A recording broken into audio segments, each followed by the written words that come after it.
ইউক্রেনকে আর একটি পয়সাও দেবে না যুক্তরাষ্ট্র। রাশিয়ার সঙ্গে সংঘাত চালাতে থাকা দেশটির ইউরোপীয় সমর্থকরা যদি দেশটিকে সমর্থন চালিয়ে যেতে চান, তাহলে তারা মার্কিন অস্ত্র বিক্রেতাদের কাছ থেকে অস্ত্র কিনতে পারেন।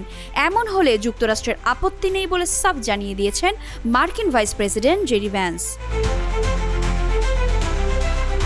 গত 10 আগস্ট ফক্স নিউজকে ভ্যান্স বলেন, যুক্তরাষ্ট্র আর নিজেরা ইউক্রেনে অর্থায়ন করবে না। লন্ডনে যুক্তরাজ্যের পররাষ্ট্রমন্ত্রী ডেভিড ল্যামি সহ বেশ কয়েকজন পশ্চিম ইউরোপীয় এবং ইউক্রেনীয় কর্মকর্তাদের সাথে দেখা করার পর তার এই সাক্ষাৎকার প্রকাশিত হয়। মিডিয়া রিপোর্ট অনুসারে ভ্যান্স ওই সফরে গিয়েছিলেন আগামী 15ই আগস্ট আলাস্কায় অনুষ্ঠিত হতে চলা রাশিয়ান এবং মার্কিন রাষ্ট্রপতির শীর্ষ সম্মেলনের পথ প্রশস্ত করতে।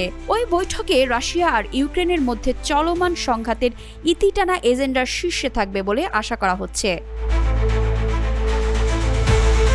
ইউক্রেনের সমর্থক ইউরোপের নেতাদের উদ্দেশ্য করে সাক্ষাৎকারে ভ্যান্স আরও বলেছেন, চলমান সংঘাত নিয়ে যদি তাদের এতই চিন্তা, তাহলে তহবিল গঠনে তাদের আরও বড় ভূমিকা পালন করা উচিত। তিনি জানান, মার্কিন জনগণ ওই বিশেষ সংঘাতে তাদের করের ডলার পাঠাতে পাঠাতে এখন বিরক্ত, কিন্তু যদি ইউরোপীয়রা এগিয়ে এসে মার্কিন অস্ত্র উৎপাদকদের কাছ থেকে অস্ত্র কিনতে চায়, তাহলে যুক্তরাষ্ট্র তাতে রাজি, কিন্তু দেশটি আর নিজেরা অর্থায়ন করবে না বলে জানান তিনি। এক্সট্রিম মশার কয়েল প্ল্যান্ট ফাইবার দিয়ে তৈরি, ডেঙ্গু, চিকুনগুনিয়া বাহিনী সহ যে কোনো মশার বিরুদ্ধে দেয় এক্সট্রিম সুরক্ষা। কয়েকদিন আগে মার্কিন প্রেসিডেন্ট ডোনাল্ড ট্রাম্প বলেছিলেন, সংঘাতে থাকা ইউক্রেন ও রাশিয়ার মধ্যে শান্তি চুক্তিতে উভয় পক্ষের উন্নতির জন্য কিছু অঞ্চল বিনিময়ের বিষয়টি থাকতে পারে।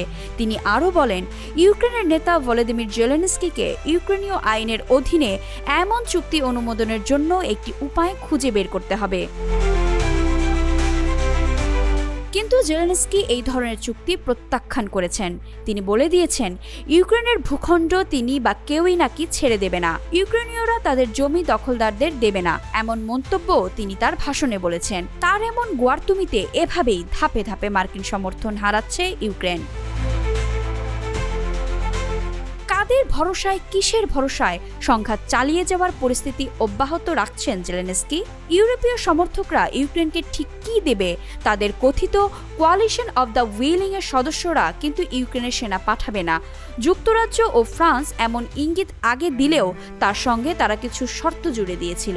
রাশিয়া আর ইউক্রেন যুদ্ধবিরতিতে রাজি হলেই কেবল শান্তি রক্ষার জন্য দেশ দুটি কাজ করবে। আর জার্মানি, পোল্যান্ড, স্পেন এবং ইতালি কেউই এমন মিশনে নিজেদের সেনা ইউক্রেনে পাঠাতে রাজি নয়। ইউরোপের দেশগুলোর সামরিক বাহিনীতে এমনিতেই জনবলের ঘাটতি রয়েছে।